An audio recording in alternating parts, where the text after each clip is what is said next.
j'avais presque une question essentielle en fait, mais qui est une question qui est liée à la modernité, aussi liée à la contemporanéité. C'est-à-dire qu'on est dans un moment particulier où, j'allais dire, ceux qui ont construit le mythe de la contemporanéité, je citais Wiener tout à l'heure, on pourrait citer Buffon et d'autres, ou ce qui s'est passé à Venise avec la reconstitution ou la réactivation donc, de l'exposition de l'attitude biconforme, c'est des questions essentielles parce que, comment dire, on est en train de se poser aujourd'hui une question qu'on pensait ne jamais avoir se poser quand on est contemporain, qui est la question de la filiation historique. Comment est-ce qu'on construit l'histoire d'une génération qui a pensé avoir supprimé l'histoire, hein. C'est la fameuse fin de l'histoire. On nous a dit, c'est la fin de l'histoire, on invente le contemporain. Or aujourd'hui, en réalité, avec le temps qui passe, ils vieillissent, ils ont des enfants, ils décèdent, ce qui nous arrive pas aussi, je vous rassure. L'histoire se construit, c'est l'historicisation qui est en marche. Comment est-ce qu'on fait avec? Alors, c'est vrai, vous citez deux exemples. Alors, je ne dirais pas que ce sont de mauvais exemples, je dirais simplement, si vous voulez, que c'est ramené, en tout cas pour l'expo de Johnny, c'est ramené réellement les années 90 à des pièces. Ce qui n'est pas faux d'une certaine manière, mais ce qui est tout à fait réducteur.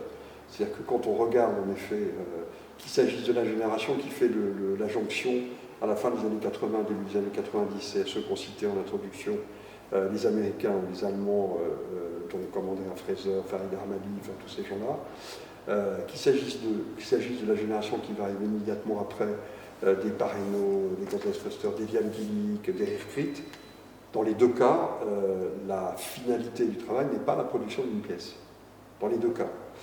Et paradoxalement, le phénomène de l'historicisation, il passe par le rassemblement de pièces.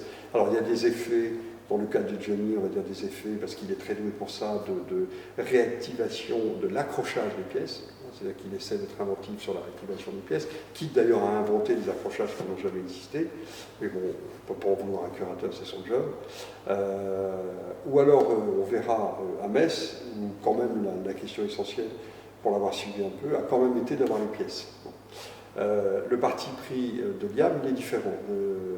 Il est réellement de réactiver les process, c'est-à-dire d'aller au fond finalement de ce qu'ont été ces années 90, que j'indiquais au départ, des plateformes collaboratives, une construction discursive, donc de mise en parallèle. Hein, j'avais un petit texte, je ne vais pas vous relire, un petit texte qui est cité dans le Barde, où il dit très clairement que ce qui l'a intéressé au début des années 90, c'est ça. Et je pense que c'est beaucoup plus intéressant de travailler de cette manière-là, et de le faire en plus posant la question centrale du curatorial avec vous.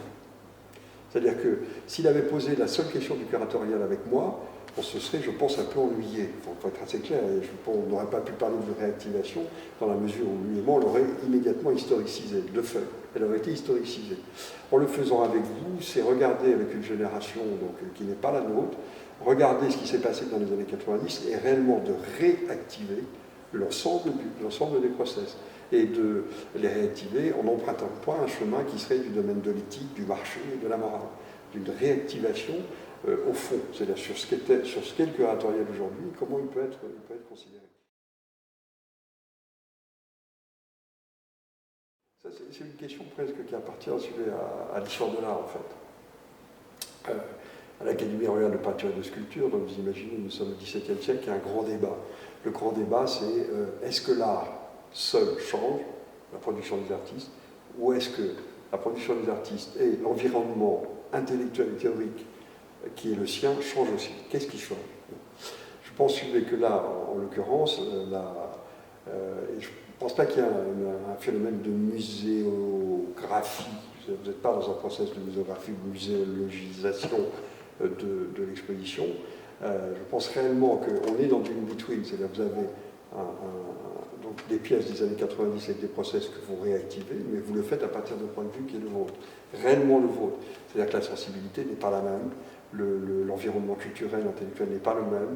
Vous êtes en plus chacune d'entre vous porteuse d'une partie de culture qui vous est propre, de par votre langue, de par votre culture, de par votre itinéraire. Et c'est l'ensemble qui fait le projet. Et de mon point de vue, si vous aujourd'hui,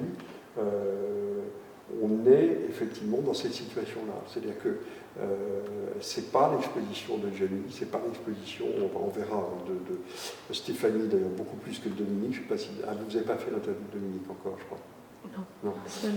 Ce sera intéressant de savoir, parce qu'au début, c'était vraiment un projet des deux, et aujourd'hui, ça n'est plus qu'un projet de Stéphanie, Dominique se disant conseillère.